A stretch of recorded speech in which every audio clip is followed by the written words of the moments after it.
We're excited today to have Jeremy Lent with us.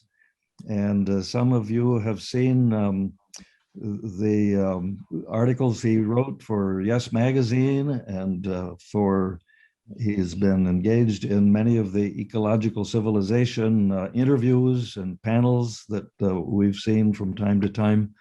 So, John Cobb, I've asked you to say a word of welcome and introduction to Jeremy. And we're looking forward, Jeremy, to what you have to share with us. John? I'm very happy to welcome Jeremy. I met him, I think we've been together only once, and that was at the Parliament of World Religions. And he had already gotten acquainted with these people who are closely related. So I felt like he was part of our family for a couple of years. And he has been working more with other branches of the process movement. I want to say a word about the book that has not yet come out, but that I had the chance to read. One reason I really read it instead of just sort of, reading enough to be able to make a comment about it was that it's written so well that it's just enjoyable to read. And this is, from my point of view, a wonderful achievement. I don't have it, but it means that his books have a chance of really making a difference in the thinking of a lot of people. And that is very, very important today, that we really reach a lot of folks. It's interesting to me that he has arrived at his views, so far as I know, without any particular help from Whitehead's philosophy.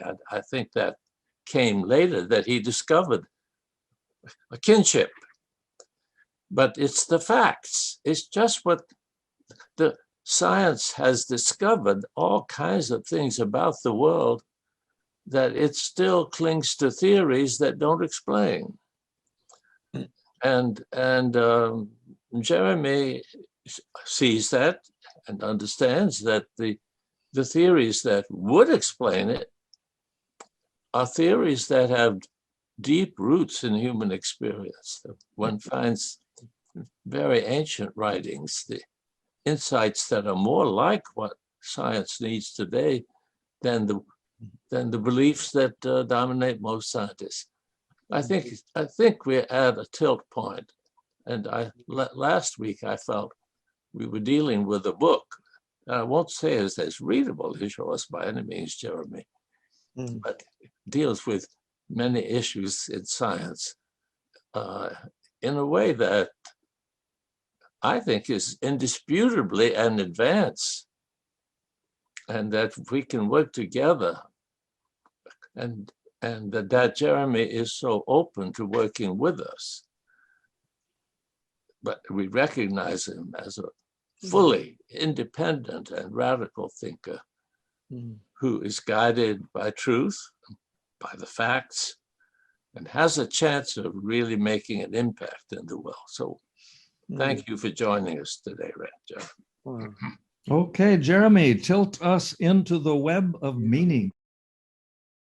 Well, absolutely. And I would just like to say thank you so much, John, for that incredibly kind and generous introduction to the book and to my work. And yeah, I would just like to sort of say, before I actually start to take people through the presentation I have, that, yeah, I do feel a deep shared sense of affinity with all kind of Whiteheadian thoughts and everything, John, that I've seen you sort of bring around you in your incredible, deep and broad sort of career of putting these ideas out there. And in particular, the ecological civilization vision is one that has totally just come to life for me. And I really feel like I'm ready to devote big chunks of my life to trying to put that out there. And I do see my own role as almost like a translator, if you will, as somebody who has looked at some of these sort of deep,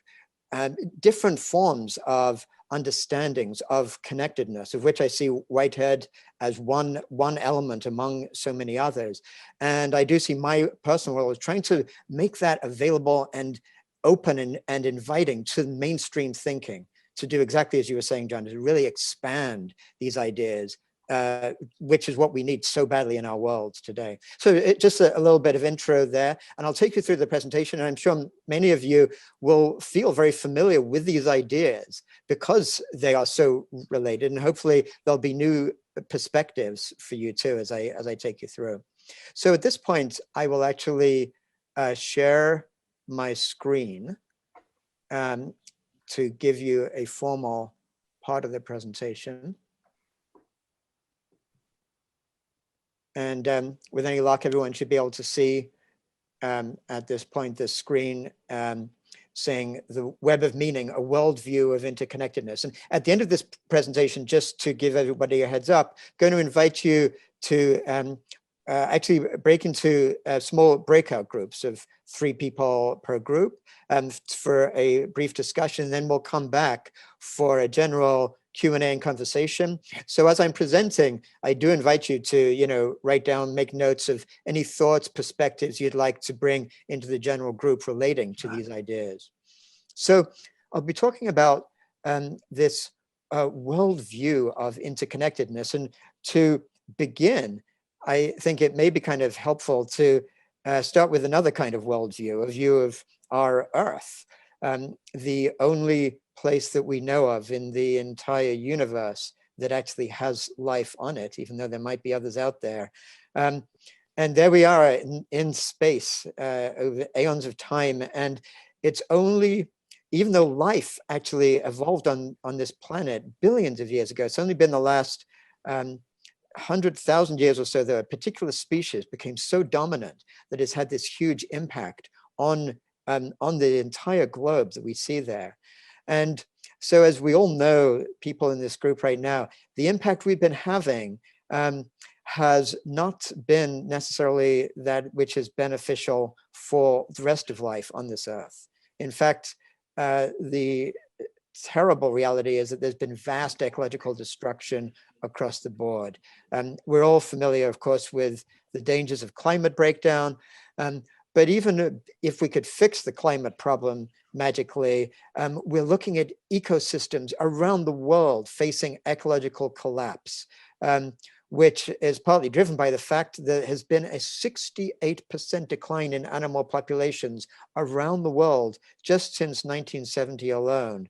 And in fact, so much collapse that many scientists are convinced that we are now entering the 6th great extinction of species on the earth since life began. And only this one, of course, is caused by one particular species, our own human species.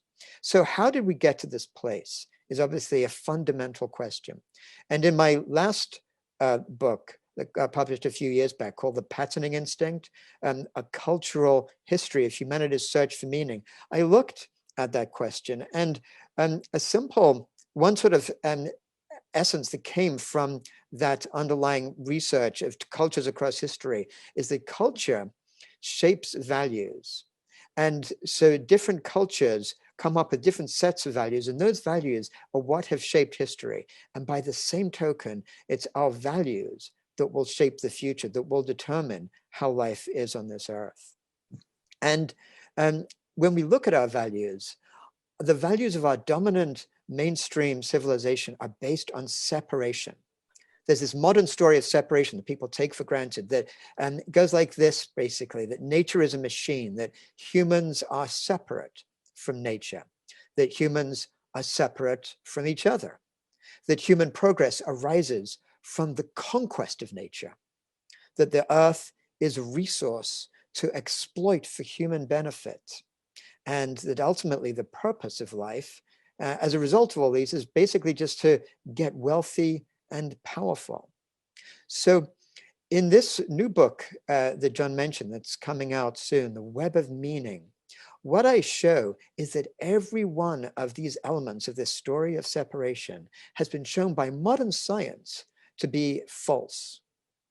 And in my book, I'm looking at some of the most important recent findings in a whole array of modern science: neuroscience, complexity science, evolutionary biology, systems sciences, and showing how those points to the same core realization that traditional wisdom, like indigenous knowledge, Taoism, and Buddhism, have been pointing to for millennia, basically, which is our intrinsic connectedness, leading to this sense of a new story of connectedness for a different foundation for a worldview that says that we are all interconnected in a web of meaning. Now, I'm going to take you through some of the exploration of that by segmenting this presentation by some of the foundational existential questions that basically every human being asks at some point in their lives. Questions like, who am I? Where am I? What am I? How should I live? And ultimately, why am I? We're going to take a brief look at each of these questions in turn, beginning with this first one, who am I? And if we look at what the mainstream world thinks is the answer to that, as many people in this group are only too familiar with, a lot of this answer can be traced back to Descartes in the 17th century with his foundational statement of Western philosophy, I think, therefore I am. Basically, what he was saying was that human identity exists solely through our conceptualizing faculty. And as a result of that, animals who don't conceptualize like we do, and even our bodies, are just mere machines. But what modern biology and ethology has discovered so profoundly is that animals are absolutely not machines. When we just look around the world, we see that elephants have this incredible wisdom, their ability to communicate with each other over hundreds of miles through infrasound. They perform ceremonies over dead family members.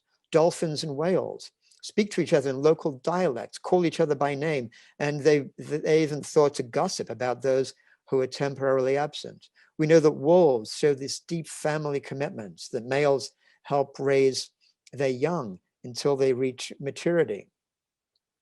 And even going beyond those kind of more obviously intelligent mammals around us, biologists have discovered that even plants have this deep, profound networked intelligence.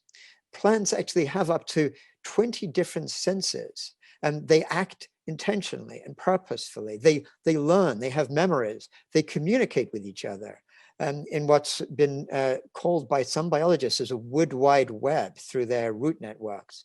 And through that same wood wide web, they actually allocate resources as a community. Well, that's plants, but even when we go down through with microbiology to the tiniest element of life, a single cell, of which we as humans have 40 trillion of these in our bodies, even a single cell displays stunning intelligence. A single cell has thousands of sensors and proteins. It sends and receives hundreds of signals all at the same time. It's aware of itself and aware of others around it. It makes a decision every moment as to what to do. And in making that decision, it actually cooperates in community with others and in order to make group decisions. So this is the incredible intelligence in nature that scientists are beginning to understand, which goes against that mainstream way of understanding nature. But meanwhile, in other cultures around the world, there was a much deeper understanding of looking at the intelligence of nature. So I'd like to turn now to traditional Chinese thought, in particular the Tao, the sense of the Tao, as expressed in that great classic, the Tao Te Ching, which is translated as the classic of Tao and De. And when we look at their understanding of nature, what we see is just by understanding the title itself, most people know that Tao means way or path, this expression of how the forces of nature manifest in the world. But this word De, people are less familiar with. It refers to basically the spontaneity, the intrinsic nature of things that's inherent in all living things. And when those early Taoists looked at De, they recognized that each each animal, each creature expresses that De as what they call wu wei, or effortless action, the state of acting with De. And that's how basically all non-human organisms act naturally. But humans somehow have lost that ability to act in that kind of natural way. So the Taoists try to understand what happened to humans. Well, obviously, like other creatures, they figured we had some part of that wu wei, that effortless action. But at the same time, humans developed some faculty that they called yu wei, which can be defined, translated as like purposive action, which they described as the sort of ability to use fire to dry up a well, or the human desire to force water uphill, to irrigate a mountainside, things like that. And so when the Taoists tried to figure out what it was that happened to humans, they said back in the earliest times, human acted in this sense of belonging to the world, at a state of perfect unity, on a terms of equality with all creatures, forming one family. But they had this kind of theory of civilization that at a certain point, using this yu wei faculty, men began to be separated from one another with suspicion and extravagant orchestras and gesticulating ceremonies. But in recent times, cognitive scientists have actually understood the human faculty that the Taoists were aware of that mediates that kind of yu wei cognition. It's called the prefrontal cortex. And it's what allows humans to be capable, because it's more developed in humans than on other animals, to be capable of symbolic thought, conceptualizing, planning, creating abstractions. And it's through that prefrontal cortex that, just like the Taoists theorized, and many tens of thousands of years ago, symbolic thought emerged in humans, leading to things like language and culture and art and tool making. So what cognitive scientists and cognitive anthropologists now understand is that we actually have a dual human consciousness. We have, like, along with other animate creatures, an animate consciousness that's more intuitive, fast, emotional, effortless, just like that wu wei that the Taoists understood. But we also have this conceptual consciousness, the one that Descartes thought was only uniquely the defining characteristic of humans, this analytical, slow, and rational and effortless consciousness, like the yu wei that the Taoists understood. So this recognition of this dual human consciousness leads to a more integrated recognition that our human challenge is to integrate both of those systems in harmony, not just to identify with the one, but to identify with both in this place of integration. So just looking at that first question, who am I? It enables us to see that actually we can begin to think of ourselves as a mind-body organism capable of integration. So let's move to that second question, that existential question, where am I? And look at what the mainstream worldview generally tells us. And ultimately, what it tells us, and in traditional mainstream Christianity, it developed these ideas from the early Greeks, and is still received in the modern day, this notion of a split universe, that there's kind of a transcendent dimension where God, however that's defined, might exist. And then there's the material world. And so there's this general understanding that religion and science exist in different domains. And as a result of that, it's okay to sort of pray to that transcendent entity up there, even while we ransack nature below. So that's the kind of mainstream worldview that generally people, even those who have rejected religion, just take for granted as this split between a spiritual dimension and the mechanical world below. But if we go back once again to about 1,000 years ago in China, during the Song Dynasty, there's a group of thinkers there who developed a very different way of understanding the universe that they called the School of the Tao. And this was a form of understanding that embraced the three great traditions in Chinese thought up to that time: Taoism, Confucianism, and Buddhism, which had come in from India.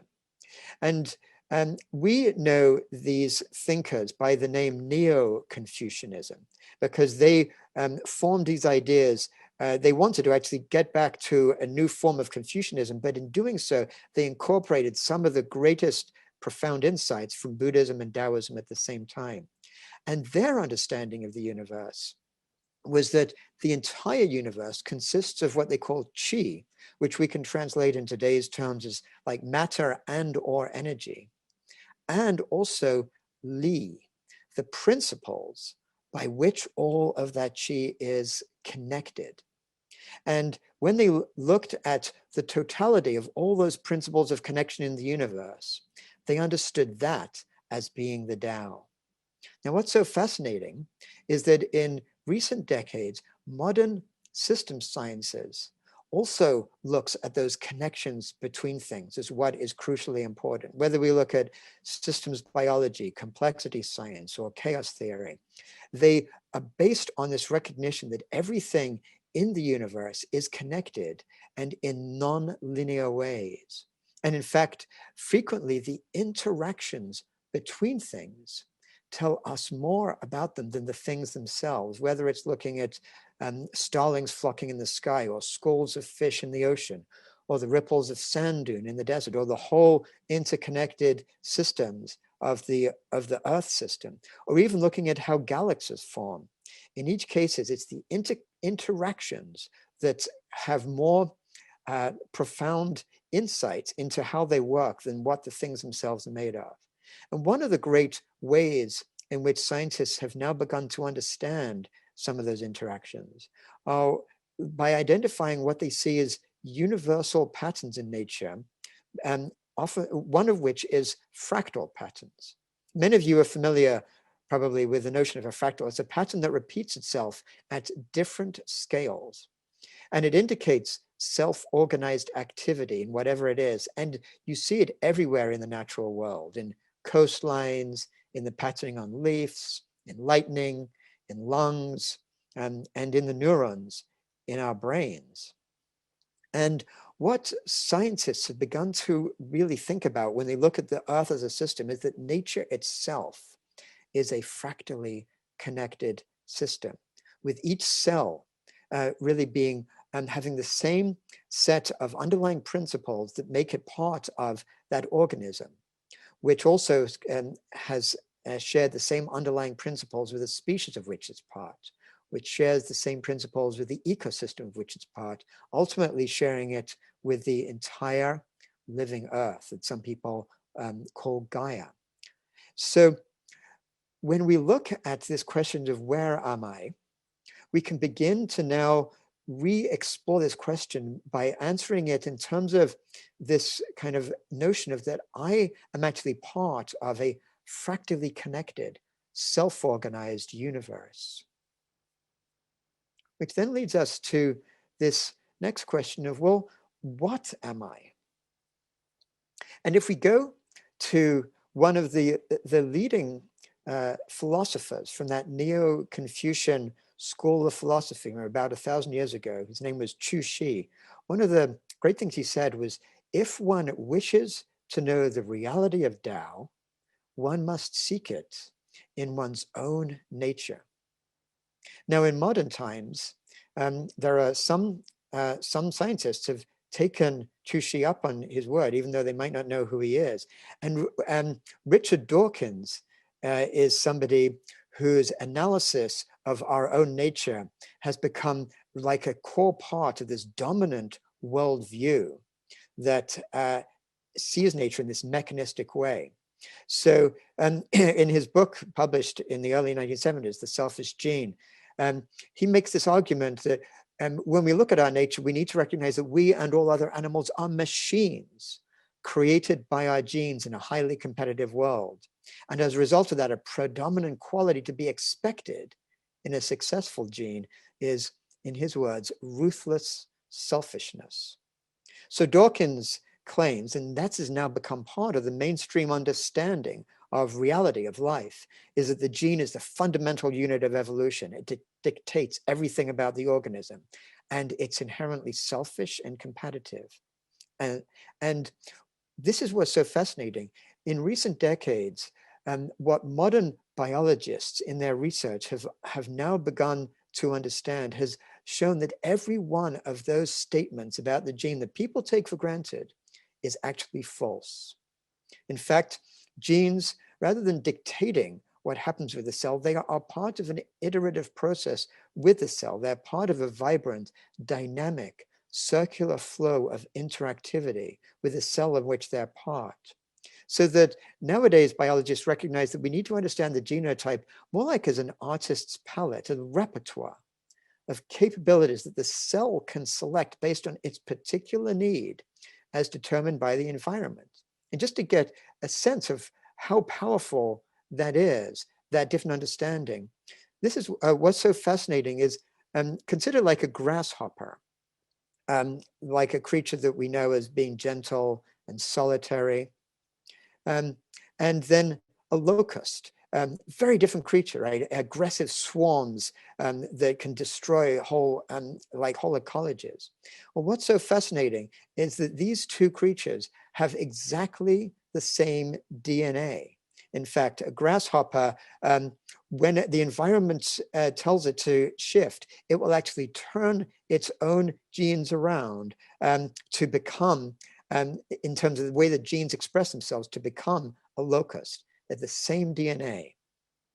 And then this notion of the selfishness of the gene has also been overturned by modern evolutionary biology. If we look at the great steps that life has taken since it began on Earth, from single cells to complex cells, to multicellular life, to the evolution of simple animals and ultimately mammals, turns out that every one of those have been the result of not increased competition, but increases in cooperation between different organisms, working out how to work together to create something greater than just themselves alone. So in fact, life evolved its beautiful, rich complexity on Earth today through cooperation. In the words of that prominent biologist, Lynn Margulis, life did not take over the world by combat, but by networking. And it's through the key element that life has discovered in all those billions of years is the power of symbiosis, which we see in every ecosystem around the world, where plants photosynthesize and provide nourishment for others around them. Insects pollinate. Animals transport the seeds for the plants. They fertilize. The fungus regenerates the detritus of others to create more life around them, and actually works with the plants to create these mycorrhizal networks that transport nutrients. So it's all this beautiful dance of symbiosis. And modern biologists now understand that organisms themselves are actually resilient patterns, in the words of one, Carl Woese, resilient patterns in a turbulent flow, saying that it's becoming increasingly clear to understand living systems in any deep sense, we must come to see them not materialistically as machines, but as stable, complex, dynamic organization, which leads to a new starting place to understand what am I in this new way of understanding life is I am a resilient pattern, in fact, of self-organized cooperation. So these deep understandings help us to really come up with different ways of thinking about how should I live? Because again, if we look at the modern mainstream understanding of how should I live, it begins with this notion that the humans are intrinsically selfish and greedy. And as a result of that selfish behavior by individuals is actually in the best interest of everyone. That foundational statement of our neoliberal world, greed is good, coming from that movie Wall Street back in the 1980s. And even people who don't agree that greed is good and want to try to promote more altruistic behavior still see things in terms of this battle between our intrinsic nature. So to Richard Dawkins' credit, he sees himself as a moral person who doesn't believe that greed is good, but as a prominent spokesperson of this way of thinking, says we need to overcome those selfish genes. As in his words, let us try to teach generosity and altruism because we're born selfish. So we need to understand what those selfish genes are up to try to upset their design. So this is the sense of this battle between trying to do good and our own nature, which ultimately is not good. But there's a different understanding of life itself that leads to a different set of considering how we should live and what values are about, which comes from ultimately a new way of recognizing how life itself is formed on earth through a process that's known as autopoiesis, which is from the Greek really meaning life's self-generation. That recognizing that life itself arose from a continual process of self-organized creativity, all the way from the very first proto-cells billions of years ago. And as a result of that, life itself has a deep purpose. The deep purpose is to create more of life. And it's through that deep purpose over billions of years that it's formed this fractal cascade of abundance that we, as humans born in this modern world, have such are so grateful to be able to enjoy this incredible richness. So much so that we can then understand that human flourishing itself is also fractal, that each of us as a human mind-body organism is also part of a community which has similar principles of wanting a flourishing life. And each community is part of the living earth. And these are understandings that indigenous peoples around the world have really sensed and understood for millennia. So if we look here in North America, the Lakota people have this foundational phrase, Mitakuye Oyasin, which means we are all related. And they're referring not just to their own group of relationships, but to all peoples and equally importantly to all creatures, all non-human creatures around them, recognizing that deep relationship with all of life, which leads to this notion of flourishing being based on our intrinsic connectedness within ourselves, with others, with the natural world, and with the entire living earth. And that leads to a different form of developing a value system, one that was expressed perhaps most beautifully by the great humanitarian Albert Schweitzer in the 20th century, who said, I think one of the greatest statements of that century, I am life that wills to live in the midst of life that wills to live.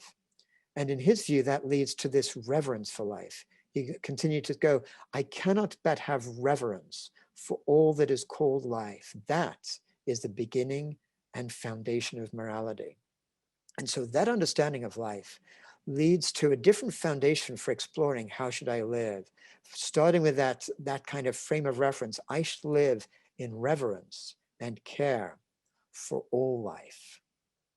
Which leads us to this final question to look at, why am I? And again, we know what the mainstream world says. Basically, we live in a universe that has no purpose, that has no point. In the words of Nobel Prize-winning physicist Steven Weinberg, the leading prominent spokesman of reductionism, the more the universe seems comprehensible, the more it also seems pointless. But through this new way of looking at things, if we start to understand meaning itself as being a function of connectedness, we get to see that as the number of connections increase, they lead to a phase transition and the emergence of new meaning. And we can see that that process applies all around us in every part of our lives. So when words connect, language emerges. When organisms connect, an ecosystem emerges. When neurons connect, consciousness emerges. And that sense of that emergent oneness of all life is something that many people, I'm sure many of you have had, in the sense of that peak experience in terms of our life of feeling that deep connectedness. And that connectedness is one that is not against what science tells us, but is actually a deep validation of that very insight that modern science does tell us. And the implication of that connectedness is that everything you do in your life creates these ripples of Li, which affect everything else in the universe, leading to this deep principle of the ultimate connectivity of everything in the cosmos, so that we exist in an ocean of Li. And those Li ripples exist within each of us. And as a result of that, the choices we make, our personal choices and actions, the choices to participate in regenerative community or to engage in the broader political process, those are all the ways in which each of us, as with everyone else, weaves the web of meaning, leading to the final way of exploring an answer to this final question, why am I? Is I am here to weave my part in the web of meaning. And what I'm suggesting is it's only when enough of us start to recognize this different worldview and live our lives according to that different worldview that maybe together we can begin to regenerate our beautiful and fragile earth in the interests of all of humanity and all of life. And so, as I mentioned, these are the ideas that are going to be published shortly in this book, The Web of Meaning. It's going to be published in two different times, in the UK and Commonwealth in June, and in the USA and Canada in July. So definitely look out for that. And I'd like to leave now this presentation and turn it to you to move into breakout groups to explore this question within your own sense of understanding with others in the breakout group, and then we'll come back as a big group to discuss. And here's the question to just touch on: where are the opportunities in my own life to weave my part in the web of meaning? So thanks for that. And I'll get out of the screen share now. And I think you should now be able to see me as part of that. And